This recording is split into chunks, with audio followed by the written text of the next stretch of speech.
اب ہو سکتا ہے اگلا سوال آپ کا بچہ یہ کرے کہ بات تو بڑی عقلانی ہے کہ گائیڈ بک بھی ملی، ہیلپ لائن بھی ملی، تو جب امت کے پاس اتنا کچھ تھا تو پھر بھی امت گمراہی میں کیوں پڑی؟ جس کے پاس گائیڈ بک بھی موجود ہے، ہیلپ لائن بھی موجود ہے، تو پھر امت گمراہی میں کیوں پڑی؟ میں نے کہا گمراہی میں اس لیے کہ اگر آپ کا موبائل ہو آئی فون کا، نمبر ملا ہو سیمسنگ کا، تو انسان کو کبھی ہدایت، میں نے کہا آج ہی قوم رونگ نمبر ملا رہی تھی، جو ہیلپ لائن اور ہیلپر خدا نے دیے تھے کبھی ان کے در پہ امت گئی ہی نہیں۔ دیکھیے میں انڈین نمبر تو مجھے نہیں یاد، میں پاکستانی نمبرز کی مثال دوں گا کہ اگر کسی کا نمبر 0300 ہے اور مثلا مولانا کا نمبر سٹارٹ ہوتا ہے 0306 سے، اور کہا کہ کس کا نمبر ملانا ہے کہ مولانا صاحب کا نمبر ملانا ہے، تو آپ نے نمبر ملانا شروع کر دیا اور نمبر ملاتے ملاتے آپ نے ایک نمبر یہاں سے یہاں کر دیا۔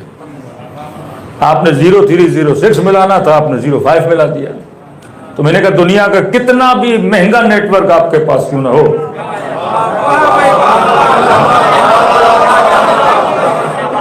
کتنا بھی مہنگا نیٹ ورک کیوں نہ ہو، لیکن ایک نمبر یہاں سے وہاں کرو گے، تجھے مولوی نہیں ملتا، تو پہلے کو چوتھے پہ رکھے گا، تجھے خدا کہاں سے ملے گا؟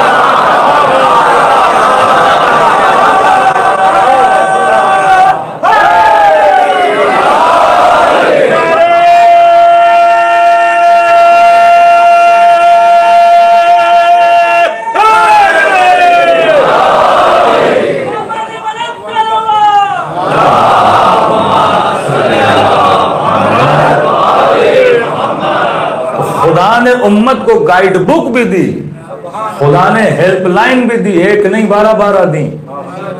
اب امت پر تھا کہ صحیح نمبر ملائے، وہ گائیڈ بک کھولے تو صحیح، موبائل جس کمپنی کا تھا اس کو نمبر ملایا ہی نہیں جا رہا، نمبر ملانا تھا بنو ہاشم کا، امت ملا رہی ہے بنو امیہ کا، کبھی ملا رہی ہے بنو عباس کا، کبھی اپنے وقت کے حکمرانوں کا۔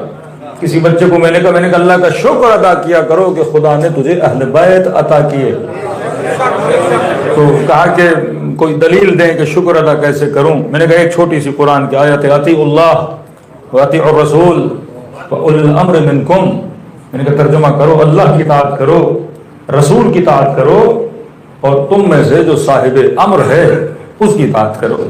میں نے کہا کسی بھی مفتی برادر سے پوچھو کہ جناب پہلی اطاعت تو سمجھ میں آ گئی کہ اللہ کی، دوسری اطاعت سمجھ میں آ گئی کہ رسول کی، یہ تیسری اطاعت کس کی اطاعت ہے؟ تو میں نے کہا سب نے متفق علیہ یہ لکھا ہے کہ تیسری اطاعت ہے وقت کے حاکم کی اطاعت۔ اب میں نے کہا آپ کے بھائی کتنے خوش نصیب ہیں، آج ان کا اول الامر پاکستان میں شہباز شریف ہے۔ تو انسان کو پتہ لگنا چاہیے کہ میں نعمت میں ہوں یا زحمت میں ہوں، اور میں نے کہا تو کتنا خوش نصیب ہے کہ تیرا اول الامر پردہ غیب میں ہے، حضرت امام زمانہ ہے۔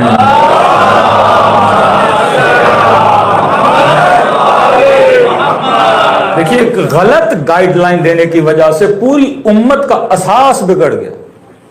یزید جیسوں کو اول الامر مان لیا، بنو امیہ جیسوں کو اول الامر مان لیا، غلط گائیڈ لائن لینے کی وجہ سے قاتل حسین بنے۔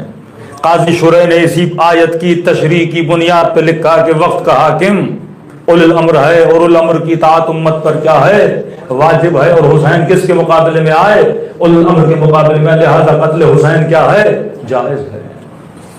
ایک غلط گائیڈ لائن انسان کو کہاں سے کہاں تک لے کر جاتی ہے، کیونکہ سینکڑوں حدیثیں ہیں رسول خدا کی اطاعت اول الامر میں کہ امت پر اول الامر کی اطاعت واجب ہے، اور اگر اول الامر کے مقابلے میں اگر کوئی آ جائے، کوئی بھی ہو، اس کا قتل کیا ہے؟ جائز ہے۔ بس چیزوں کو مسپلیس کرنا ہے آپ نے۔ وہاں مقصد یہ تھا کوئی علی کے مقابلے میں آئے، کوئی حسن کے مقابلے میں آئے، کوئی حسین کے مقابلے میں آئے، انہوں نے جگہ کو بدل دیا۔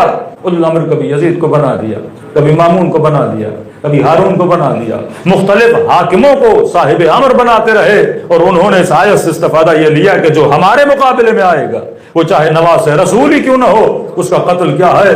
جائز ہے۔ جب آپ سنتے ہو قاضی شرح، قاضی کا مطلب یہ جج تھا، یہ فتوے دیتا تھا، اور اگر اس نے امام حسین کے خلاف فتویٰ دیا کہ حسین واجب القتل والعیاذ باللہ، تو یہ اپنی ہوا سے فتویٰ نہیں نکال رہا تھا، یہ استدلال کے بیس پہ کیا دے رہا تھا؟ فتویٰ دے رہا تھا۔ رسول کی حدیثوں کو اکٹھا کر کے قرآن کی آیتوں کو پڑھ کے اس نے فتویٰ دیا کہ قرآن میں ہے کہ صاحب امر کا مطلب یہ ہے صاحب حکومت، جس کے پاس تخت ہے، جس کے پاس تاج ہے، جس کے پاس پاور ہے، اس کی اطاعت ہمارے اوپر کیا ہے؟ واجب ہے۔ یہ ساری امت میں یہ سوچ ہے، تبھی آپ کو کہیں بھی کسی مسلم ملک میں انقلاب کی سوچ بھی نہیں ملتی، کیونکہ انقلاب ہی حرام ہے، کیونکہ صاحب امر کے خلاف اٹھنا کیا ہے؟ حرام ہے۔ اگر صاحب حکومت ہے آپ کا، اس کو اپنے خلاف کیا ہے؟ اور جتنے انقلابات آپ کو نظر آتے ہیں وہ آئیڈیالوجی آف امیر المومنین میں نظر آتے ہیں، کیونکہ شیعہ نے کبھی حاکم کو اولو الامر تسلیم کیا ہی نہیں ہے۔ لہٰذا یہ سوچ ریولیوشنری سوچ ہے، کہاں پائی جاتی ہے؟ مکتب اہل بیت کے چاہنے والوں میں، وہ چاہے یمن کا ہو، وہ چاہے ایران کا ہو، وہ چاہے عراق کا ہو۔ ان کے اندر سوچ کیوں ہے؟ کیونکہ یہ آئیڈیالوجی آف ابا عبداللہ حسین پہ چلنے والے ہیں۔ تو ایک فکر یہاں سے وہاں گئی، انسان کی پوری زندگی تباہ ہو جاتی ہے، اس کے پورے دین کی لائن بدل جاتی ہے۔ تو اللہ پر تھا کہ انسان کو خلق کرے اور انسان کو گائیڈ لائن بھی دے اور انسان کو ہیلپ لائن بھی دے، اور اللہ کا شکر ہے کہ آپ کے پاس وہ گائیڈ بک بھی ہے اور صحیح ہیلپر بھی آپ کے پاس موجود ہیں۔ تو جس قوم کے پاس یہ ساری چیزیں موجود ہوں، اس قوم پر ہے کہ وہ دنیا میں بھی عزیز رہے، آخرت میں بھی عزیز رہے۔ صلی اللہ علیہ محمد۔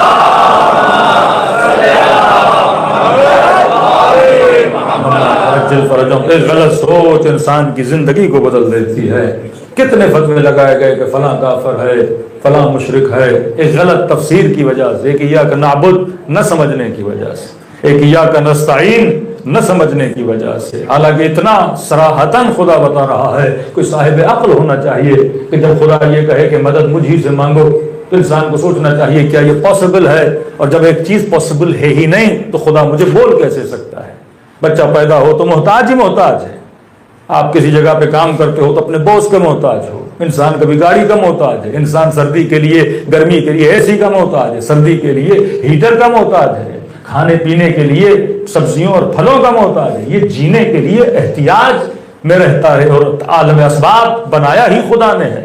جب تک سبب کے اندر نہیں رہے گا تو انسان سروائیول مشکل ہو جاتا ہے۔ تو کیسے ممکن ہے خدا ایسی ڈیمانڈ ہی کرے بندے سے جو امپاسبل ہے؟ یعنی خدا اس طرح حکم دے کہ بھائی تم نے پانی نہیں پینا، کیسے ممکن ہے؟ وہ پیاس بھی دے اور مجھے پانی پینے سے منع کرے، وہ بھوک بھی دے اور مجھے کھانے سے منع کرے، وہ میرے اندر ایک جذبے کو پیدا بھی کرے اور کہے کہ جذبے کے پیچھے جانا کیا ہے؟ حرام ہے۔ اسلام کبھی بھی کسی جذبے کا منکر نہیں رہا، وہ کھانا ہو، وہ پینا ہو، وہ گھومنا ہو، وہ شہوت ہو، وہ غضب ہو، ہر جذبے کو اسلام جذبہ اچھا مانتا ہے۔ اسلام بس اسے کیا دیتا ہے؟ ڈائریکشن دیتا ہے کہ چیزوں کو صحیح ڈائریکشن میں لے جایا کرو۔ یہ جو کچھ تیرے پاس یہ انرجی ہے، اب انرجی کو صحیح جگہ پہ استعمال کیا کرو، غلط جگہ پہ استعمال نہ کیا کرو۔ کوئی اگر یہاں پہ بیٹھ کے پیسے کی مذمت کرے کہ بھائی دنیا بری ہے، پیسہ برا ہے، امیر المومنین کا فرمان ہے، یہ قطعاً غلط ہے۔ کوئی چیز دنیا میں بری نہیں ہوتی، اس کو استعمال کرنے والا یا اچھا ہوتا ہے یا برا ہوتا ہے۔ یہی پیسہ ہے، اس سے مجلس حسین کرا سکتے ہو، اسے 4 یتیموں کی مدد کر سکتے ہو، اسی پیسے کے ذریعے سے زیارت کربلا پہ جا سکتے ہو، اسی پیسے کے ذریعے سے حج و عمرہ کر سکتے ہو۔ اب یہ تیرے اوپر ہے، تو پیسہ نیاز حسین پہ لگا رہا ہے یا کسی حرام نشے پہ لگا رہا ہے۔ اختیار تیرے پاس ہے، پیسہ برا نہیں، استعمال کرنے والا برا ہوتا ہے یا اچھا ہوتا ہے۔ مٹیریل خدا تجھے دے رہا ہے، لیکن اس مٹیریل سے تو بنا کیا رہا ہے؟ آپ کو مٹی دی، اب اس مٹی اور اینٹوں سے کیا تو اللہ کا گھر بناتا ہے یا جہاں جا کے کوئی شراب خانہ بناتا ہے؟ یہ تیرے ہاتھ میں ہے۔ قصور مٹی کا نہیں، قصور بنانے والے کا ہے کہ تو کرتا کیا ہے۔ خدا نے تجھے انرجی دی ہے، وہ غضب کی صورت میں بھی ہے، وہ شہوت کی صورت میں بھی ہے، وہ ہنگر کی صورت میں بھی ہے، مختلف صورتیں ہیں تیرے وجود میں۔ اب اس چیز کو تو استعمال کہاں کر رہا ہے وہ تمہارے اوپر ہے۔ اگر صحیح راستے پر استعمال کرے گا تو عجیب حدیث سے فرمایا شیخ فی عیالہ کا نبی فی امتہ، جو بندہ اپنے اہل و عیال کے لیے رزق حلال کی تلاش میں نکلتا ہے، رسول فرماتے اس کی مثال ایسے ہے جیسے نبی اپنی امت میں تبلیغ کے لیے باہر نکل رہا ہے۔ ایک مزدور جو اپنی محنتیں، زحمتیں، انرجیاں لگا رہا ہے رزق حلال میں۔ فرمایا ایک مزدور جب رسول کے پاس آیا، مزدور تھا، لوگوں کے گھر بناتا تھا، جب رسول کے پاس آیا تو بدن سے پسینہ بہ رہا تھا، ناخنوں پہ مٹی لگی ہوئی تھی۔ رسول خدا نے کہا آگے آؤ، جب آگے آیا تو اس کے ناخنوں پہ لگی ہوئی مٹی کو رسول نے بوسہ دیا اور فرمایا میرے پیارے صحابیوں، اس کے بدن سے جو پسینے کے قطرے گر رہے ہیں یہ پسینے کے قطرے نہیں، یہ تسبیح الہی کے دانے ہیں جو نیچے آ رہے ہیں۔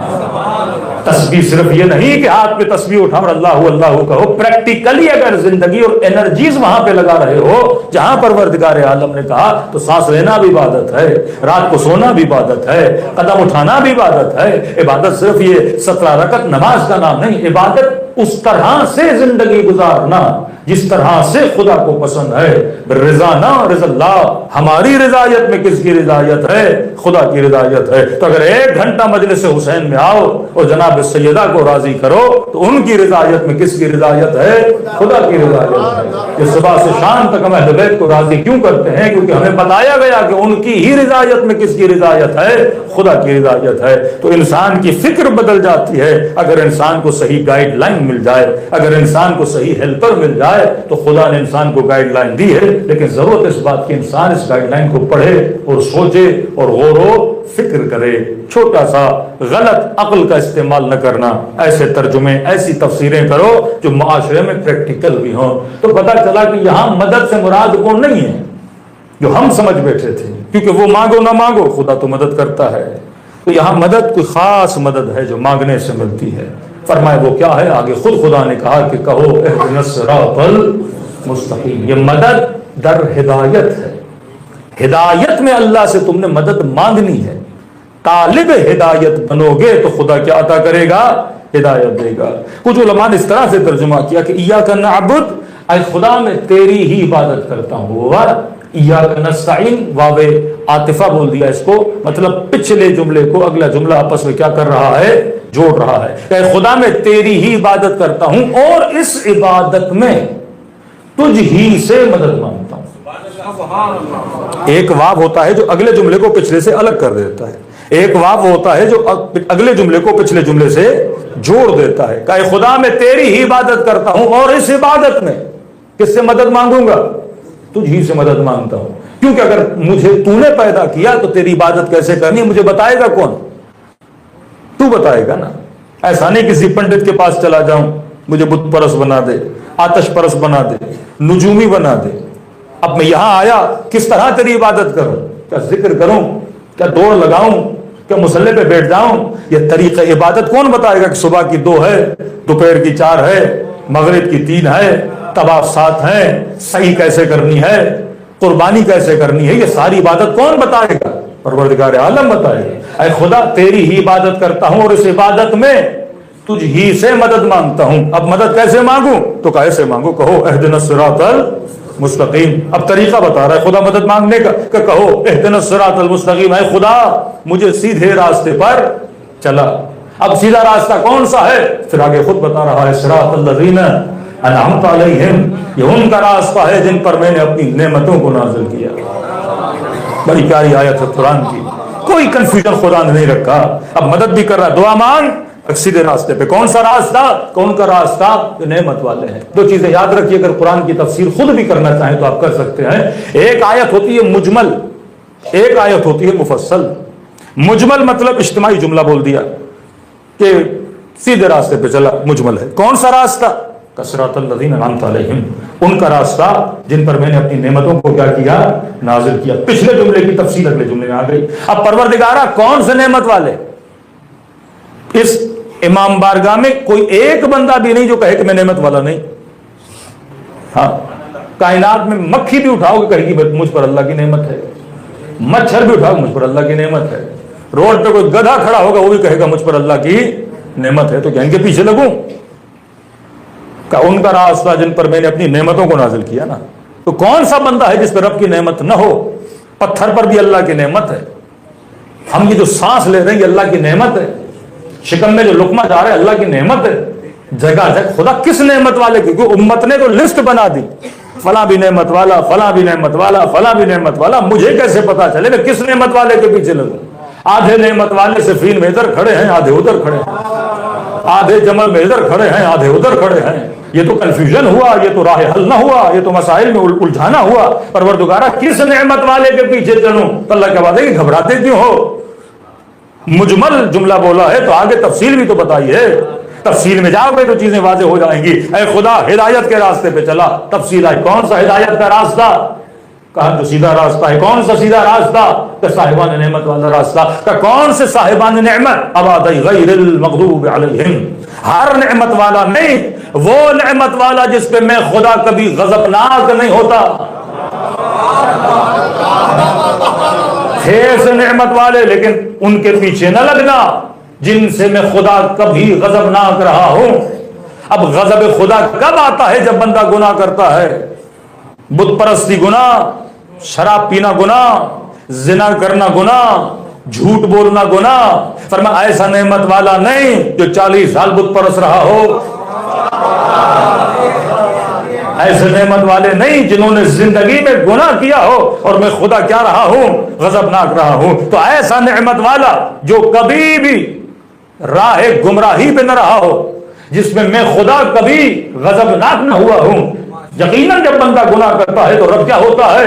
غضبناک ہوتا ہے. تو پہلی صفت نعمت والوں کی غیر المغضوب علیہم، میں خدا کبھی ان پہ غضبناک نہیں ہوتا. دوسری صفت وَلَضَّالِّينَ، ایسے نعمت والے جو زندگی کا ایک لمحہ بھی راہ گمراہی پہ نہیں چلے.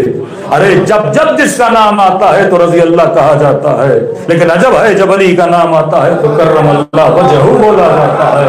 میں نے کہا یہ لقب پیچھے والوں کو بھی دے دو. کا نہیں دے سکتے. جناب کیوں نہیں دے سکتے؟ کا کیونکہ سب کے سر بتوں کے سامنے جھکے تھے. ایک ہی سر تھا جس نے کبھی بتوں کو سجدہ نہیں کیا. کرتے ہیں نادے علی علی، ہم سب کی مشکل حل کرو، مشکل کشا علی. نعرے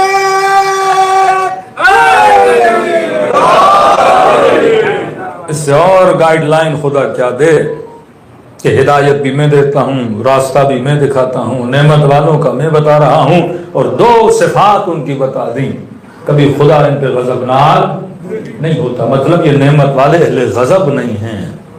یہ نعمت والے وہ ہیں جو ضالین نہیں ہیں، کبھی گمراہ نہیں رہے. اور جب قرآن میں ڈھونڈتے ڈھونڈتے ایسوں کو ڈھونڈو گے تو ایک آیت ملے گی، آواز آئے گی، انما یرید اللہ یذہب عنکم الرجس اہل البیت ویطہرکم تطہیرا. کچھ ایسے ہیں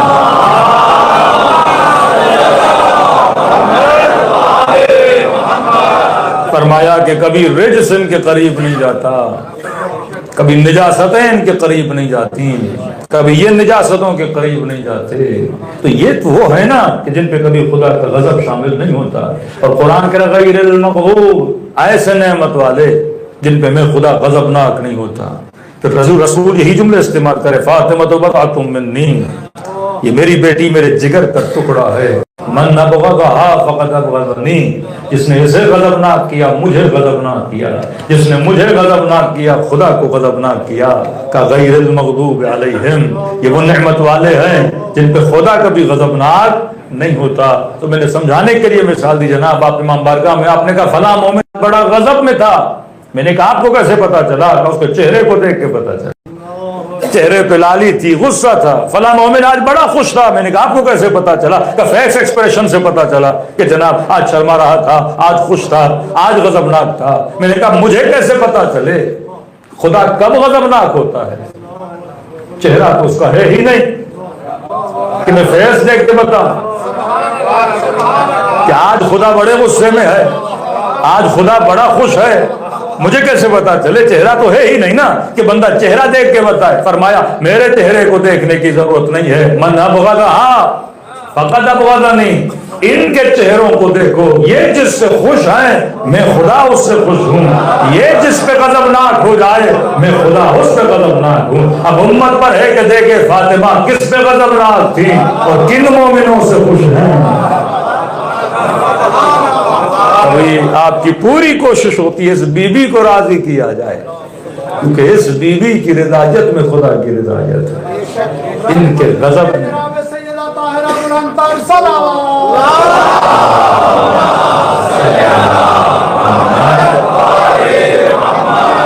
ایک حدیث نہیں سینکڑوں احادیث ہیں کہ فرمایا علی کے چہرے کو دیکھنا عبادت ہے، اس کے ذکر کو کرنا عبادت ہے.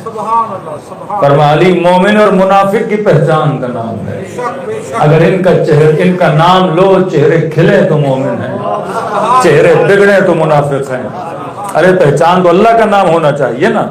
کہ خدا کا نام لے تو پتا چلے کون مانتا ہے کون نہیں مانتا کا نہیں، لیکن علی کے نام سے پتا چلتا ہے، کیونکہ یہ وہی ہے جن سے پتا چلتا ہے خدا کس پہ غضبناک ہے، کس سے ناراض ہے۔ یہ پہچان پروردگار عالم ہے۔ اتنا صریح خدا ایڈریس بتا رہا ہے، لیکن امت ایڈریس پڑھنے کے بعد بھی غلط جگہوں پہ چلی جائے کہ قصور ہمارا نہیں ہے، گائیڈ بک کا نہیں ہے، ہیلپرز کا نہیں ہے، امت کا ہے کہ بندہ کوئی چھوٹا سا ٹی وی بھی لے کر آئے، اس پہ لکھا ہو جناب خود اس پہ پیچکش نہیں لگانا، خود اس کی مرمتیں نہیں کرنا، ورنہ گارنٹی سے کیا ہو جائے گا، باہر نکل جائے گا۔ بندہ کہے میں کیوں ہیلپ لائن کو فون کروں، آدھا میکینک تو میں خود ہی ہوں، جس طرح آدھے مجتہد اس مجمع میں بیٹھے ہوئے ہیں، آدھا میکینک تو میں خود ہی ہوں، میں تو خود ہی اپنے کاموں کو انجام دوں گا، تو پھر انسان کی گارنٹی کیا ہو جاتی ہے، ختم ہو جاتی ہے۔ انسان کو صاحب عقل ہونا چاہیے۔ اب راستے کی بات آئی، یہاں سے بس ہم مڑیں گے کسی اور گلی کی طرف، کیونکہ 2 مجالس اور ہیں، تاکہ آپ کو پتہ چلے یہ راستہ کن کا راستہ ہے۔ کا ایک راستہ ہے صراط الذین انعمت علیہم، ایک ایسا راستہ جس پہ نعمت ہی نعمت ہی نعمت ہے۔ ایک ہے تھیوری، ایک ہے پریکٹیکل۔ اب پریکٹیکلی دنیا میں کوئی راستہ ڈھونڈو آپ جس پہ نعمت ہی نعمت۔ اب خدا کہے نا کچھ ایسے ہیں جن پہ میں غضبناک نہیں ہوتا، تو پریکٹیکلی آپ نے ڈھونڈنا ہے نا، کون ہے ایسا؟ میں ہوں نہیں، مجھ پہ خدا غضبناک۔ فلاں صاحب ہیں کہ نہیں 40 سال تک بت پرست رہے، فلاں صاحب ہے کہ نہیں نافرمانی کی، فلاں کا نہیں قتل کیا، نہیں غیبت کی، یہاں پہ یہ خطا کی، تو کون ہے؟ پریکٹیکلی آپ نے وہ فرد ڈھونڈنا ہے۔ جب وہ مل گیا تو آپ نے اس کو کیا بنانا ہے؟ رول ماڈل بنایا۔ کسی کے لیے نہیں کہا کہ فلاں حق کے صاحب ہیں، حق کے ساتھ ہیں، حق ان کے ساتھ ہے، یہ نہ دیکھنا حق کہاں جا رہا ہے، یہ دیکھنا فلاں کہاں جا رہے ہیں۔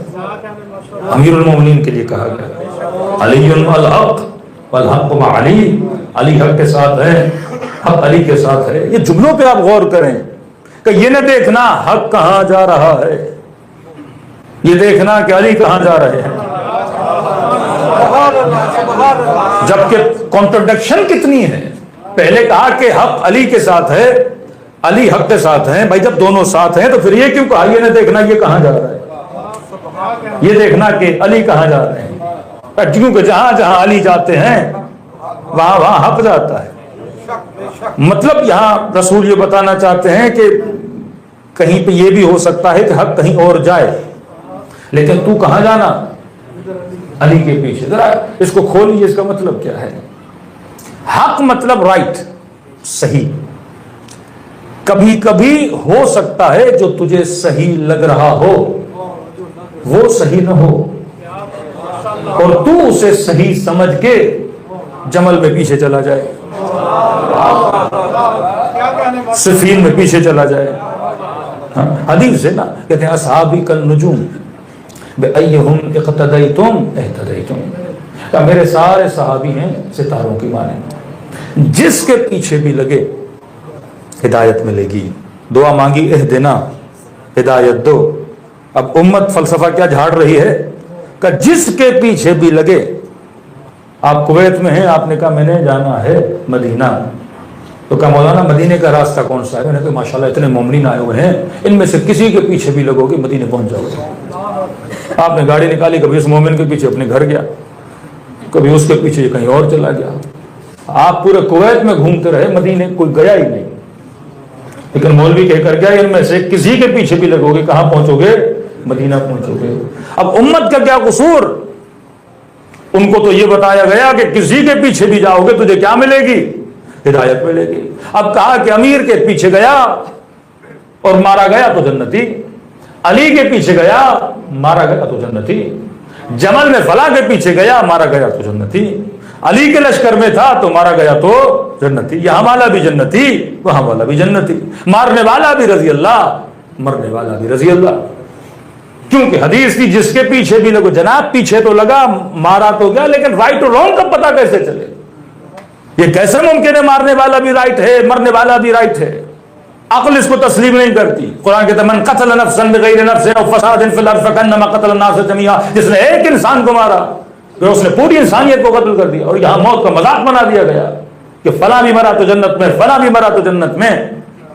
اب ان امتیوں کے لیے رسول نے حدیث فرمائی، کیونکہ تجھے یہ کہا جائے گا، کیونکہ ایک سادہ آدمی ہے وہ دیکھتا ہے بڑی بڑی شخصیات، کوئی دائیں کوئی بائیں گھوم رہے ہیں جنگوں میں ادھر ادھر، سب کو کیا سمجھ رہا ہے؟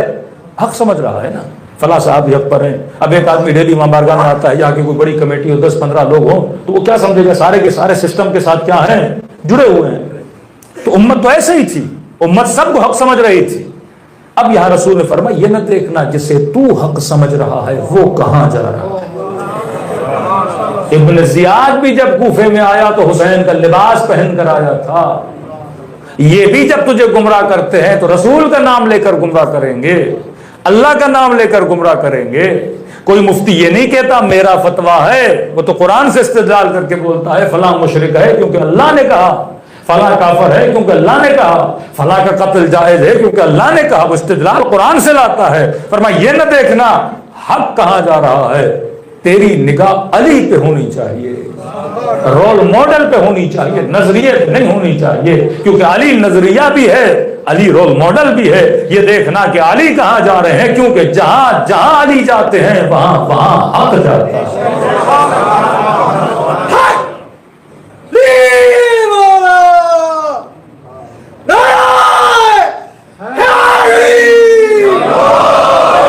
وَإِنَّ الْحَسَنَ وَالْحُسَيْنَ، یہ دونوں میرے بچے امام ہیں، چاہے کھڑے رہیں تب بھی امام ہیں، چاہے بیٹھے رہیں تب بھی امام ہیں۔ یہ تیرے ماڈل ہیں، ان کے دامن کو تھامو گے دنیا میں بھی کامیاب رہو گے، آخرت میں بھی کامیاب رہو گے۔ تو ایک ہے تھیوری، ایک ہے فزیکل۔ اب آتے فزیکل کی طرف کا ایک راستہ ہے جس پہ نعمت ہی نعمت ہے۔ میں نے کہا چیلنج ہے پوری دنیا کو، ہیومن رائٹس کی باتیں کرنے والے، انسانیت کی خدمت کی باتیں کرنے والے، سب کو چیلنج ہے جناب۔ امریکہ سے کینیڈا سے لے کے آسٹریلیا سے UK اور یورپ گھوم لو، پورا افریقہ چھان مارو، مجھے بتاؤ دنیا کا کوئی ایک راستہ، زیادہ نہیں 2 کلومیٹر کا راستہ دکھا دو جس پہ نعمت ہی نعمت ہو۔ واللہ پوری دنیا گھوم لو گے تجھے 2 تو کیا 1 کلومیٹر کا بھی راستہ نہیں ملے گا جس پہ نعمت ہی نعمت ہو۔ لیکن آؤ علی کے چاہنے والوں کے پاس تجھے 80 کلومیٹر کا راستہ دکھانا، جو نجف سے شروع ہوتا ہے کربلا تک جاتا ہے۔ یہ وہ راستہ ہے صراط الذین انعمت علیہم، جس کے چپے چپے پہ نعمت ہے، جس کے چپے چپے پہ انسان کی خدمت ہے، جہاں ایثار و سخاوت پایا جاتا ہے، جہاں انسانوں کو پکڑ پکڑ کے سفروں پہ بٹھا بٹھا کر کھانا کھلایا جاتا ہے۔ کہاں اتنی خدمت کی جاتی ہے، جہاں ڈاکٹر بھی ہے تو فری میں خدمت کر رہا ہے، انجینئر بھی ہے تو فری میں خدمت کر رہا ہے۔ ہمارے دوست 1-1.5-2 سال پہلے حج میں 550-600 لوگ مارے گئے۔ ہم نے فون کیا جناب آپ خیریت سے تو ہیں؟ کہ مولانا ہمیں کیا ہوگا؟ میں نے کہا اتنے لوگ مارے گئے آپ تو خیریت سے ہیں؟ کہ بھائی ہم تو ایک کلاس کیٹیگری میں بیٹھے ہوئے ہیں، ہمارے تو عرفات کے خیموں میں ایسی، ہمارے کھانے بوفے سسٹم والے۔ میں نے کہا یہ کون تھے بیچارے جو مارے گئے؟ کہ ان کوئی پیکیج میں بیچارے تھے نہیں، یا لوکل تھے، یا ایسے جو کسی پیکیج میں نہیں تھے تو پیاس کی وجہ سے گرمی کی وجہ سے ویسے مارے گئے۔ میں نے کہا اللہ کے حج میں بھی جاؤ گے پیکیج ملیں گے، حسین کے راستے میں کوئی پیکیج نہیں ہے۔ قافلے والے پیکیج بناتے ہیں لیکن راہ 40 پہ کوئی پیکیج نہیں ہے۔ موقف لگے ہوئے ہیں، کہیں نہیں لکھا کہ یہاں صرف کویتی کھا سکتا ہے، پاکستانی نہیں کھا سکتا، یا انڈین بیٹھ سکتا ہے، ایرانی نہیں بیٹھ سکتا۔ فرمایا سب کھانا جو امیر کو ملتا ہے وہی غریب کو ملتا ہے، بستر جو امیر کو ملتا ہے وہی غریب کو ملتا ہے، جو ٹریٹمنٹ امیر کے لیے ہے وہ غریب کے لیے ہے، کیونکہ حسین کے راستے میں امیری اور غریبی کو نہیں دیکھا جاتا، محبت حسین کو دیکھا جاتا ہے، عزادار حسین کو دیکھا جاتا ہے۔ یہاں رنگ نسل کی تفریق ختم ہو جاتی ہے، بس یہ ہے کس کے چاہنے والے ہو؟ حسین کا چاہنے والا ہوں۔ عجیب مزاج حسین بدل دیتے ہیں اس راستے پہ، انسان کو سخی بنا دیتے ہیں، انسان کے وجود میں ایثار کا جذبہ پیدا کر دیتے ہیں۔ تو آج تشیع کی بقا اگر ہے تو اس راستے کی وجہ سے ہے۔ کہ الحسین مصباح الہدی و سفینۃ النجات، یہ حسین چراغ ہدایت ہے، اہدنا، یہ چراغ ہدایت ہے اور کشتی نجات بھی ہے۔ فرمایا ایک بندے سے ایڈریس پوچھو راستہ بتاتا ہے، دوسرا تجھے اپنی گاڑی میں بٹھا کے منزل مقصود تک پہنچاتا ہے۔ فرمایا حسین چراغ بھی ہے، کشتی بھی ہے، تجھے راستہ دکھاتا بھی ہے، اپنی کشتی میں سوار بھی کراتا ہے اور نجات کے دروازے پر لے کر بھی جاتا ہے۔ کہ مولانا کشتی تو چلتی ہے؟ میں نے کہا اگر چلتا ہوا دیکھنا ہے تو 40 حسین چلا جا۔ دیکھ کس طرح یہ کشتی چل رہی ہے، اور مجلس حسین میں یہ کھڑی ہوئی کشتی ہے۔ فرمایا یہاں جسم کھڑے ہیں، فکر کو حرکت دیتے ہیں حسین، ایک جگہ سے دوسری جگہ تک افکار بشر کو لے کر جاتے ہیں، یہ وہ کشتی نجات ہے۔ آج تشیع کو عزت ملی، اسی ذکر حسین کی وجہ سے عزت ملی، فرش عزا حسین کی وجہ سے عزت ملی۔ شیعہ دنیا کے کسی کونے میں چلا جائے پر مجلس حسین کو نہیں چھوڑتا، جنہوں نے ذکر کو چھوڑا ان کی نسلیں بھی تباہ و برباد ہو گئیں۔ میں نے کل ایک جملہ کہا تھا، میں نے کہا سوچنا چاہیے امت کو، دو معاشرے، ایک معاشرہ اہل بیت کا چاہنے والا، دوسرا معاشرہ جو اہل بیت سے دور ہے۔ میں نے کہا دونوں معاشروں کو ذرا سنجیدہ طریقے سے سوچنا چاہیے کہ 50 سے 40 سے زیادہ ممالک تھے، لیکن وقت کے یزید کے مقابلے میں کھڑے ہونے کی ضرورت نہ تھی، ان کی آنکھوں میں آنکھیں ملا کے بات کرنے کی ضرورت نہ تھی۔ اور ضرورت کس کو اللہ نے دی؟ جو حسین کا چاہنے والا تھا، جو علی کا ماننے والا تھا۔ انہیں اتنی ضرورت تھی کہ یزیدیوں سے ٹکر بھی لے سکیں، ان کی آنکھوں میں آنکھیں ڈال کے بات بھی کر سکیں۔ تو میں نے اپنے کسی بھائی کو کہا، میں نے کہا ذرا سوچ تو صحیح، امت تو بہادر ہے لیکن تو بہادر لیڈر پیدا نہ کر سکا، بہادر رہبر پیدا نہ کر سکا، جبکہ نماز بھی تیرے پاس ہے، روزہ بھی تیرے پاس ہے، حج بھی تیرے پاس ہے، خیر و خیرات میں بھی تو پیش ہے۔ میں نے کہا سارے کام ہم بھی کرتے ہیں، نماز آپ بھی پڑھتے ہو ہم بھی پڑھتے ہیں، روزہ آپ بھی رکھتے ہو ہم بھی رکھتے ہیں، حج پہ آپ بھی جاتے ہو ہم بھی جاتے ہیں، عمرے آپ بھی کرتے ہو ہم بھی کرتے ہیں، خیر و خیرات آپ بھی کرتے ہو ہم بھی کرتے ہیں، صوم و صلات کے پابند آپ بھی ہو ہم بھی ہیں۔ میں نے کہا سوچو تو صحیح، یہ سارے کام آپ بھی کر رہے تھے، یہ سارے کام میں بھی کر رہا تھا، اور یہ سارے کام کرنے کے بعد آپ بہادر لیڈر پیدا نہ کر سکے، میں بہادر لیڈر پیدا کر سکا۔ سوال ہے میرے پاس ایسا کیا تھا جو تیرے پاس نہیں تھا؟ میں نے کہا روزہ تھا، صوم و صلات تھا، حج عمرہ تھا، سب کچھ تیرے پاس تھا، پر ایک چیز کی کمی تھی اور وہ تھا فرش عزا حسین۔ لبیک یا حسین، لبیک یا حسین، لبیک یا حسین، لبیک یا حسین، لبیک یا حسین، لبیک یا حسین، نعرہ حیدری، یا علی یا علی یا علی یہ فرش عزا کی نعمت کے بدولت ہے کہ آپ نے بہادر رہبر پیدا کیے۔ جس قوم کے پاس آئیڈیولوجی آف ابا عبداللہ الحسین ہے کہ کونوا للظالم خصما وللمظلوم عونا، یہ فکر کس کی ہے؟ ابا عبداللہ الحسین کی فکر ہے۔ ایک شیعہ مجلس دکھاؤ جس کے آخر میں شہادت نہ پڑھی جاتی، جہاں چھوٹے سے چھوٹا بچہ آئے اور اس کو فکر شہادت دی جائے، فکر قربانی دی جائے، فلسفہ شجاعت بتایا جائے، موت کا خوف اس کے سینے سے نکال دیا جائے کہ 14 سال کا قاسم ہے لیکن چچا یہ کہے قاسم کیف عندک الموت، تیرے لیے موت کیسی ہے؟ یہ کہے چچا اگر زندگی تجھ پہ قربان ہو جائے تو فرما احلا من العسل، وہ شہد سے زیادہ میٹھی ہے۔ یہ فلسفہ کہاں دیا جاتا ہے؟ فرش عزا پہ دیا جاتا ہے۔ بڑے بڑے اعتراضات ہوئے شیعہ مجلسوں پہ اتنا خرچہ کیوں کرتے ہیں؟ میں نے اس دن بھی جواب دیا تھا، کروڑوں لگا دیتے ہیں، پاکستانی قوم تقریباً 4 سے 4.5 ارب روپے 2 مہینوں میں امام حسین کے ذکر پہ لگاتی ہے۔ اعتراض کیا جناب یہ پیسہ مسجد پہ لگا دیتے، یہ پیسہ غریبوں پہ لگا دیتے، یہ پیسہ یتیموں پہ لگا دیتے۔ دنیا کو آج سمجھ آئی، 2025 میں سمجھ آئی کہ شیعوں کو مجلسوں سے ملتا کیا ہے۔ جناب یہ ہم پیسہ مجلسوں پہ نہیں لگاتے، ہم اپنی نسلوں پہ لگاتے ہیں۔ فرش عزا نسل بناتا ہے، فرش عزا ذہن بناتا ہے۔ اسی پیسے سے 4 یتیموں کی مدد کر سکتے ہو، لیکن مجلس میں جو 4000 لوگ آتے ہیں ہم ان 4000 کو یتیم پرور بناتے ہیں، ہم ان 4000 کو مخیر و سخی بناتے ہیں۔ فرش عزا ہے جو حر بناتا ہے، فرش عزا ہے جو حبیب بناتا ہے، فرش عزا ہے جو ابو ذر غفاری بناتا ہے، یہ فرش عزا ہے جو قوموں کو بہادر لیڈر دیتا ہے۔ کیونکہ فرش عزا پہ کیا ہوتی ہے؟ تربیت ریکارڈ ہے۔ دنیا کا کوئی مذہب، کوئی فرقہ، کوئی مکتب ایسا نہیں جو اتنے لیکچر سنتا ہو جتنے علی کے چاہنے والے سنتے ہیں۔ دنیا کے کسی خطیب کے پاس یہ نعمت نہیں جو شیعہ خطبہ کے پاس ہے۔ ان کے مولوی ترستے ہیں لوگوں سے بات کرنے کے لیے، جمعے میں لوگ ان کو ملتے ہیں اور وہ بھی خاص ایج کے لوگ ملتے ہیں، لیکن فرش عزا پر 7 سال کے بچے سے لے کے 90 سال تک کا بوڑھا آتا ہے، مرد بھی ہے عورت بھی ہے۔ کہ کبھی آپ نے سوچا کہ امام حسین کتنی آپ کی تربیت کر رہے ہیں اس تلاطم کے زمانے میں جہاں نسلوں کے ایمان کو چرایا جا رہا ہے؟ یہ فرش عزا ہے جو سفینہ نجات بن کے آپ کی قوموں کو اور نسلوں کو کیا دے رہا ہے؟ نجات دے رہا ہے۔ فرمایا آخری زمانہ کیوں اہم ہے کہ نبی فرماتے آخری زمانے کی امت نیک و صالح میرے اصحاب سے بھی افضل ہوگی، کیونکہ انہوں نے دیکھ کے مانا، یہ نہ دیکھ کے مانے گا۔ دوسرا فرمایا آخری زمانے کا فلسفہ یہ تھا کیونکہ ہر نبی کے زمانے میں امت میں ایک عیب تھا.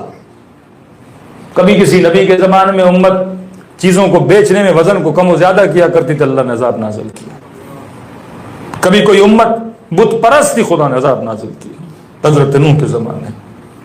کبھی کوئی امت آتش پرست تھی، کبھی حاکم پرست تھی، کبھی حضرت لوط کے زمانے میں ہم جنس پرست تھی امت. فرمایا ہر نبی کے زمانے، مطلب لوط کے زمانے میں لواط کی بیماری تھی، نوح کے زمانے بیماری نہیں تھی، عیسیٰ کے زمانے بیماری نہیں تھی، موسیٰ کے زمانے بیماری نہیں تھی.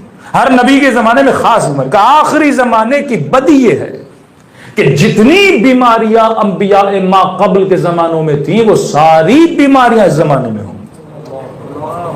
چیزوں کو کم و زیادہ بیچنا بھی ہوگا، LGBT بھی ہوگی، ہم جنس گرائی بھی ہوگی، بت پرستی بھی ہوگی، مادہ پرستی بھی ہوگی. کہ آخری زمانے فرمایا دینہم دنانیرہم، کہ لوگوں کا دین کیا بن جائے گا؟ دینار و پیسہ بن جائے گا. ہمتہم بطونہم، ان کی ہمتیں ارادے کیا بن جائیں گی؟ شکم بن جائیں گی. مطلب صبح سے شام تک ہم غم یہ ہوگا کہ رات کا کھانا کیا کھانا ہے. مہینوں کے مہینے پلاننگ ہوگی کہ فلاں ہوٹل پہ جا کے ہم نے کون سا کھانا کھانا ہے. اس کی زندگی پیٹ پر، اور دین اس کا سکہ بن جائے گا. دین کا مطلب کیا؟ حسین نے دین کے لیے جان دی، دین کے لیے جان لی. یہ دین ہے جس پہ جان دی بھی جا سکتی ہے، جان لی بھی جا سکتی ہے. اور فرمایا اس کا دین پیسہ بن جائے گا. یہ پیسے کے لیے جان دے گا بھی، پیسے کے لیے جان لے گا بھی. یہ اسلحہ کیا ہے؟ پیسہ ہے. 500 ملین کا اسلحہ بیچا جاتا ہے. پتا بھی ہے ایک ایک گولی بے گناہ کے بدن میں جا سکتی ہے، انسان کی قاتل بن سکتی ہے. لیکن نہیں، یہ سیلفشنس کا زمانہ کہ ہر ملک کہتا میں بچ جاؤں، دوسروں کو آگ لگتی ہے تو لگ جائے. کانسیپٹ آف اسلام یہ نہیں تھا. فرمایا دینہم دنانیرہم، ہمتہم بطونہم، قبلتہم نساؤہم. ان کی ڈائریکشنیں کون سیٹ کریں گی؟ معاشرے کی خواتین سیٹ کریں گی. فرمایا آخری زمانے کی نشانیاں جو رسول بتا کر جا رہے ہیں. اب اس تلاطم زمانہ میں آپ کی نسلیں چاہے ویسٹ میں ہوں یا ایسٹ میں ہوں، آج کون بچا رہا ہے؟ آپ کی عفتوں کو، آپ کے حیا کو، آپ کے ذہنوں کے تلاطم کو کون بچا رہا ہے؟ فرش عزا حسین ابن علی ہے جو آپ کو کیا دے رہا ہے؟ ڈائریکشن دے رہا ہے. یہ دنیا کے کئی ممالک کو گھومنے کے بعد تجربہ بتا رہا ہوں. کئی لوگ ویسٹ چلے گئے، نسلیں تباہ ہو گئیں. وہاں پر بھی میں نے بعض لوگوں کی 3rd جنریشن کو بچتا ہوا دیکھا، لیکن وہ تھے جو فرش عزا حسین سے جڑے ہوئے تھے، جنہوں نے اپنے بچوں کو حسین کے ساتھ جوڑ کے رکھا. خدا نے ان کو ہدایت دی. اور آج تو معجزہ امام حسین ہے کہ امام حسین نے شیعوں کو 40 دیا. یہ پیکیج ہے. یو کے کا مومن تھا، مولانا میرا بچہ ذرا بیراہ روی کی طرف جا رہا ہے، میں نے کہا اس کو حسین کے 40 پہ لے جا. 7 دن میں اس کی زندگی بدل جائے گی. یعنی 7-8 دن میں امام حسین آپ کو پورے سال کا حسینی کلچر دے دیتے ہیں، حسینی فکر دے دیتے ہیں. وہاں جو اسلام کا چہرہ بگاڑا جاتا ہے، یہاں پہ آ کے ذہن مدہوش ہو جاتے ہیں. یہ کیسے لوگ ہیں؟ یہ زمین پر بیٹھے ہوئے فرشتے ہیں جو انسان کتنی کیا کر رہا ہے؟ خدمت کر رہا ہے. کہاں جا رہے ہیں؟ کربلا جا رہے ہیں، حسین کی طرف جا رہے ہیں، پاؤں میں چھالے پڑ رہے ہیں. فرمایا یہ وادی کس کی وادی ہے؟ عشق کی وادی ہے، محبت کی وادی ہے. یہ وہ راستہ ہے جو صاحبان نعمت کا راستہ، جو ہم مجلسیں کرواتے ہیں. یہ مجلس نہیں، یہ اپنی نسلوں پہ کیا ہے؟ انویسٹمنٹ. ان کی فکر کو بنایا جاتا ہے. اب فکریں جب مضبوط ہوتی ہیں پھر خمینی جنم لیتے ہیں. امام خمینی کا جملہ فرمایا محرم اور سفر نہ ہوتا تو اسلام نہ ہوتا. محرم اور سفر ہے تو کس کی وجہ سے؟ اسلام کی وجہ سے. محرم اور سفر کی وجہ سے اسلام ہے، کیونکہ اسی محرم اور سفر میں حقیقی اسلام کو بیان کیا جاتا ہے. فکر و آئیڈیالوجی آف ابا عبداللہ حسین کو بیان کیا جاتا ہے. ملینز آف ڈالرز آپ یمنیوں کو دے دیں لیکن اپنے اصولوں سے پیچھے نہیں ہٹتے. یہ کس کی فکر ہے؟ یہ کس کی آئیڈیالوجی ہے؟ ابا عبداللہ حسین کی آئیڈیالوجی ہے کہ کبھی ظالم کے ساتھ کوئی سودے بازی نہ کرنا پیسے کی خاطر، کیونکہ تو وہ ہے جن کا دین دینار نہیں ہے، جن کا دین لا الہ الا اللہ ہے، جنہوں نے اصول دین پہ اپنی زندگی اور جانوں کو قربان کیا ہے. تو یہ فرش عزا ہے جو ہماری نسلوں کو کیا دیتا ہے؟ کامیابی دیتا ہے. وقت کی تھوڑی قلت ہے لیکن ان 2 دنوں میں فرش عزا کے تھوڑے فوائد، کیونکہ یہ وہ نعمت والوں کا راستہ ہے جہاں ہماری نسلیں بچ بچ رہی ہیں. کل اگر کوئی پوچھے نا کہ فرش اعضاء سے تمہیں کیا ملتا ہے تو آپ 4-5 پوائنٹ بتایا کرو کہ جناب تیرے بچے فلم دیکھنے جاتے ہیں. اس سے پہلے کہ مجھ سے جواب مانگو آپ تو مجھے جواب دو. یہ 2 گھنٹہ فلم دیکھنے گیا, سنیما گیا, اسے کیا ملا؟ یہ بڑے بڑے سنگر منگوا کر کنسرٹس رکھے اور ہزاروں ڈالر خرچے کر دیے کہ ٹکٹ $500 کا لے کر گئے. یہ تو بتا 1.5 گھنٹے کے ناچنے سے تجھے کیا ملا؟ 2 گھنٹہ مووی دیکھنے سے آپ کو کیا ملا؟ آپ وہ فائدہ بتاؤ, پھر ہم بتاتے ہیں کہ مجلس حسین نے میری نسل کو کیا دیا.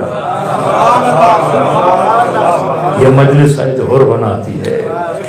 سب سے پہلی چیز ترتیب ذرا اس طرح یاد رکھیے تاکہ ذہنوں میں بیٹھ جائے. عاشورہ عین سے شروع ہوتا ہے. میں کچھ 10 عین آپ کی خدمت میں رکھوں گا, ایک ایک عین بچہ یاد کر لے کہ 10 عین مجلس حسین سے ہمیں ملتے. پہلا عین عین عقل ہے. مجلس حسین نسلوں کو عقل مند بناتی ہے. زندگی عقلائی زندگی رہنا سکھاتی ہے. کبیر المومنین فرماتے ہیں علی کا شیعہ عقل مند ہے. مولا کیسے عقل مند ہے؟ دلیل فرما عقل مند کا پتہ عقل مند کے چناؤ سے چلتا ہے, سلیکشن سے چلتا ہے, انتخاب سے چلتا ہے. بنا آپ خود کو دیکھو, میں عقل مند ہوں یا بے وقوف ہوں کا دیکھو. تم نے زندگی میں کس کو سلیکٹ کیا؟ تمہارا انتخاب بتاتا ہے. لباس کا انتخاب, بیوی کا انتخاب, دوست کا انتخاب, جاب کا انتخاب, گھر کا انتخاب, کس ملک میں رہنا ہے, کہاں جانا ہے. پورا سال عزاداری کرنے کے بعد انسان کو یہ نہ پتا ہو میں کس ملک میں زندگی گزاروں. یہ پاکستان کسی علاقے کا بندہ, ہمارے دوست کا جاننے والا, 21 گریڈ کا آفیسر, آسٹریلیا کی محبت میں اپنی جاب چھوڑ کے گیا اور ملیشیا سے کشتی میں بچوں سمیت ڈوب کے مر گیا, جسے انتخاب کا پتہ نہ ہو. 2,500 لوگ ان سمندروں میں مر گئے. انگلینڈ گئے, مومن بیٹھا ہوا ہے کہ مولانا آج سب کچھ ہے میرے پاس, 40 کروڑ کی ملکیت کے گھر ہے میرے پاس. میں نے کہا بڑے خوش نصیب, اور رو رہا تھا کہ کیسی خوش نصیبی, بیٹی میری نہیں, بیٹا میرا نہیں, نسلیں میری نہیں. جوانی کا جوش, لیکن پتا نہیں میں اپنی جوانی کہاں لگاؤں.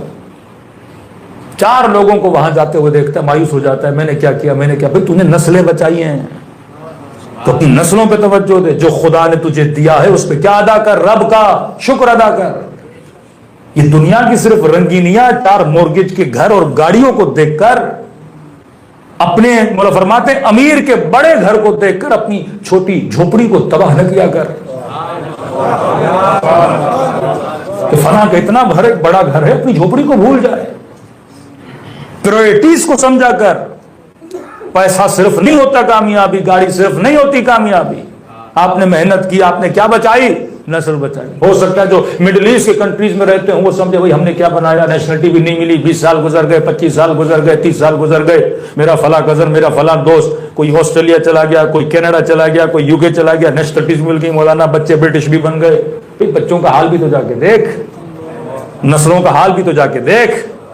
تو نے ان ملکوں میں رہتے ہوئے اپنے بچوں کا ایمان تو بچایا, اپنی نسلوں کا محبت اہل بیت تو بچائی, ان کے اندر تک کلچر آف اسلام تو لایا, ان کی وجود کو, ان کی بنیادوں کو آپ نے مضبوط تو کیا. آپ کو انسان بڑا بیکار انسان ہے جو ان ملکوں میں بھی رہے اور اپنی نسلوں کو بچا, وہ پھر آپ کی عدم توجہ ہے.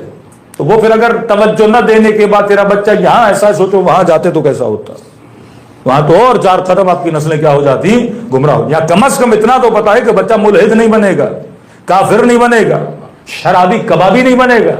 انسان کو سوچنا چاہیے. عجیب حدیث فرمایا مسلم معاشرے میں رہنا عبادت ہے. نماز پڑھو نہ پڑھو یہ الگ چیز ہے, رہنا, صرف رہنا کیا ہے, عبادت ہے. کیونکہ زمین مسلمانوں کی ہے, اذانیں دی جاتی ہیں. آپ کو پتا ہے میرے 40 گھر جو میرے ہمسائے میں ہیں سارے مسلمان ہیں, آگے بھی مسلمان, پیچھے بھی مسلمان, دائیں بھی مسلمان, بائیں بھی مسلمان. اور وہاں آپ جاؤ گے 40 کے 40 گھروں میں شراب پی جا رہی ہے. آگے بھی زنا ہے, رائٹ میں بھی زنا ہے, لیفٹ میں بھی زنا ہے, ادھر بھی شراب نوشی ہے, ادھر بھی شراب نوشی ہے. انسان کو سوچنا چاہیے. موصوف فرماتے ہیں عقل مند کا پتہ, عقل مند کے انتخاب سے. 60 سال 70 سال کی زندگی کن چکروں میں پڑ گئے ہو. سوچو تو صحیح کہ اصل تمہاری دولت کیا ہے, تمہاری نسل ہے. اصل تمہاری قیمت کیا ہے, پروردگار عالم نے تمہیں دی ہے, وہ تمہارا ایمان ہے, اس کو بچاؤ. ہاں مولانا کیا, جب جاؤ کماؤ پیسے بناؤ, پھر ان ملکوں میں واپس آؤ جہاں تم اپنی نسلوں کو کیا کر سکتے ہو، بچا سکتے ہو۔ سروائیول، نسل کا سروائیول بڑا اہم ہے۔ وہاں پہ آپ جاؤ گے کئی ایسے نیم پڑھو گے آخر میں خان لگا ہے یا کوئی مسلم آخر میں آتا ہے، دیکھنے والے کو پتہ نہیں ہوتا مسلمان ہے کہ نہیں ہے۔ ان سے پوچھو کون ہو، کہیں گے ہاں ہمارا دادا تھا، ہمارا پردادا تھا جو یہاں پہ آیا تھا، 70s میں آئے تھے، 80s میں آئے تھے۔ وہاں لیبنیز کی نسلیں جا کے دیکھو گے، دوسروں کی نسلیں جا کے دیکھو گے تو انسان کو سوچنا چاہیے۔ فرمایا عقل مند کا پتہ، امیر فرماتے فرش ازا کیا دیتا ہے، عقل دیتا ہے۔ عقل مند کا پتہ اس کے انتخاب سے چلتا ہے۔ اور فرمایا علی والے عقل مند کا مولا کیوں کا، کیونکہ انہوں نے علی کو اپنا امام چنا۔ بہتر سے بہتر چناؤ عقل مند کی نشانی ہے۔ اور یہ فرش ازا ہمیں سکھاتا ہے کہ محبت اس سے کرنا جو لائق محبت ہو، نفرت اس سے کرنا جو لائق نفرت ہو۔ ہمارے ہاں کنفیوژن نہیں ہے محبتوں میں، بحث لمبی ہے، کنفیوژن نہیں ہے محبتوں میں۔ حسین نے آپ کی محبتوں کو کلیئر کر دیا۔ ہم نہیں کہتے مرنے والا رضی اللہ، مارنے والا رضی اللہ، یہ کنفیوژن کا شکار ہیں۔ کسی بھی فرش ازا پہ حسینی بچے کو اٹھاؤ، 6-7 سال کا بچہ اٹھاؤ، صرف اتنا پوچھو یزید پہ لعنت کرنی چاہیے کہ نہیں۔ میں نے کہا تو پوچھے گا وہ 3 لعنتیں بھیج کے بتائے گا۔ اتنا کلیئر کانسیپٹ ہے اس کا کہ یزید پہ لعنت کی جاتی ہے۔ یہ فرش ازا نے اس کی محبت اور نفرت کو کیا کر دیا، خالص کر دیا۔ گرنی سلم لمن سالمکم حرب لمن حاربکم۔ انشاءاللہ باقی آئیں، کل آخری مجلس ہے، جتنے بیان کر سکے تو کریں گے۔ دوسری بڑی نعمت جو خدا نے آپ کو دی وہ اشک برابا عبداللہ حسین، گر گئے امام حسین۔ یہ کسی مسلمان کے پاس ہے ہی نہیں۔ کسی نے پوچھا کسی عالم سے کہ جناب امام حسین کا آنسو کرتا کیا ہے، کہ گناہوں کو مٹاتا ہے، گناہوں کو مٹاتا ہے۔ تو عرض کی کہ توبہ کا آنسو کیا کرتا ہے، کہ گناہوں کو مٹاتا ہے۔ تو کہا پھر دونوں آنسو میں فرق کیا ہوا؟ ہمارے بھائیوں کے پاس توبہ کا آنسو، ہمارے پاس بھی ہے۔ یہ امام حسین پہ آ کے جو روتے ہیں، اگر ایک ہی چیز 2 کام کر رہی ہے تو میں 2 کیوں رکھوں؟ اگر توبہ کا آنسو میرے گناہ مٹا رہا ہے تو امام حسین پہ کیوں رہوں؟ کہیں ایک فرق ہے۔ کون سا فرق ہے؟ کبھی کبھی کپڑے نجس ہو جاتے ہیں، دھونے سے پاک ہو جاتے ہیں۔ ابا نجس ہو گئی، آپ نے واشنگ مشین میں ڈالا، کیا ہو گئی؟ پاک ہو گئی۔ لیکن فرمایا کبھی کبھی کپڑوں پہ داغ لگ جاتے ہیں، سفید لباس سے داغ لگ گیا، کہا پانی سے یہ دھلتا نہیں، داغ جاتا نہیں، کہا حسین کا آنسو وجود کے داغوں کو مٹا دیتا۔ دوسرا پھر یاد رکھیے فرش ازا پہ ذکر حسین میں خدا نے شفا بھی رکھی۔ آغا کافی شاید میں نے سنایا کہ نہیں، ان کے بیٹے کو کینسر ہوا، ذاکر امام حسین تھے۔ ڈاکٹر نے کہا آپ شفا چاہتے ہو تو آج کے بعد تقریر کرنا چھوڑو۔ کہتے 8 مہینے میں نے کسی سے بات نہیں کی، جو بھی کام تھا کاغذ پہ لکھ کے دیتا۔ محرم کا مہینہ شروع ہوا، پہلی محرم کو مسائب، دوسری محرم کو مسائب، 6ٹھی محرم آئی، امام حسین سے شکایت، مولا حسین ایسا گلا کس کام کا جس سے میں آپ کا ذکر ہی نہ کر پاتا؟ مولا لگتا ہے اپنے ذاکر کو محروم کر دیا، لگتا ہے مجھ سے ناراض ہو مولا، سننا نہیں چاہتے۔ کہتا رو کے سو گیا خواب کے عالم میں ابا عبداللہ حسین کو، دوڑا گیا، قدموں کا بوسہ دیا، ہاتھوں کا بوسہ دیا۔ امام نے فرمایا شیخ احمد کافی کے بیٹے اپنے مولا سے ناراض نہ ہوا۔ کس نے کہا کہ ہم تجھے سننا نہیں چاہتے؟ کہ جب ذکر کرتے تھے تو لوگ تجھے سننے آتے تھے، کہ جی مولا۔ فرمایا آج کائنات کا سب سے افضل ترین سامع تیرے لیے لایا ہوں، سننے والا۔ کون؟ امام حسین کا کمرے میں چل، 7 حجرہ تھا، کمرہ تھا، کمرے میں کیا دیکھا؟ رسول خدا تشریف فرمایا۔ شیخ احمد کے بیٹے میرے قریب تو آ، شکایت کر رہے ہو کہ ہم ذکر پڑھنے نہیں دے رہے، اور آج مجھے سنا، میں سنوں گا حسین کے مسائل۔ میں نے کہا یا رسول اللہ بے ادبی ہوگی، فرمایا ہم کہہ رہے ہیں سنا، شرف ہے۔ عرض کی یا رسول اللہ کیا سناؤں؟ فرمایا مجھے حسین کی سکینہ کے مسائل۔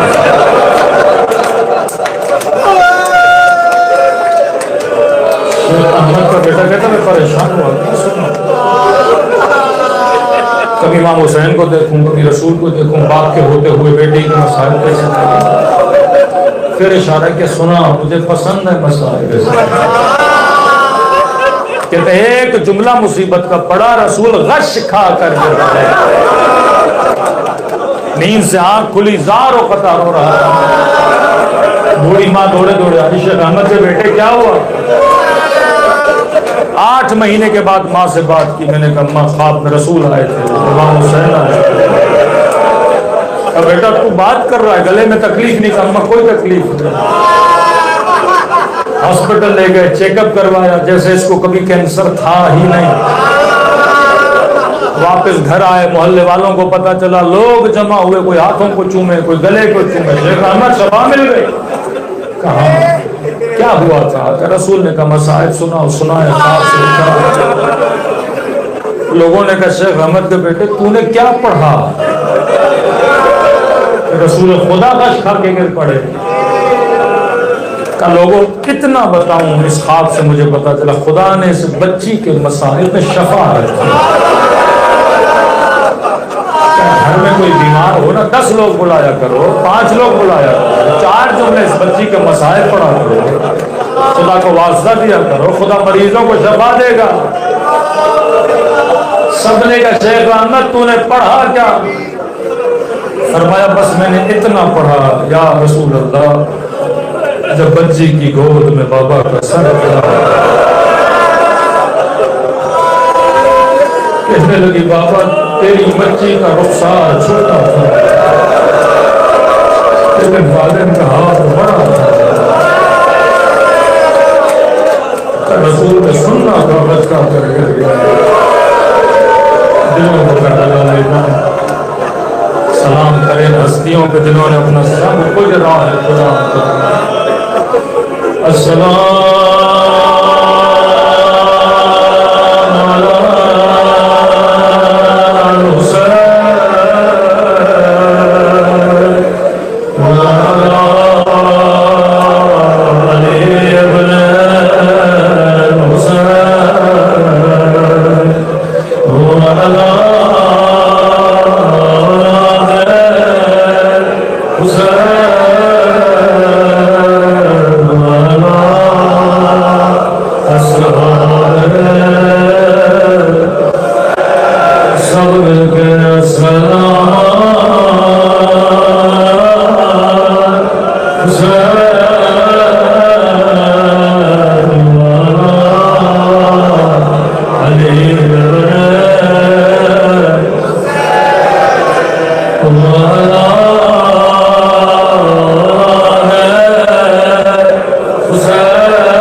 بچی بابا کے کٹے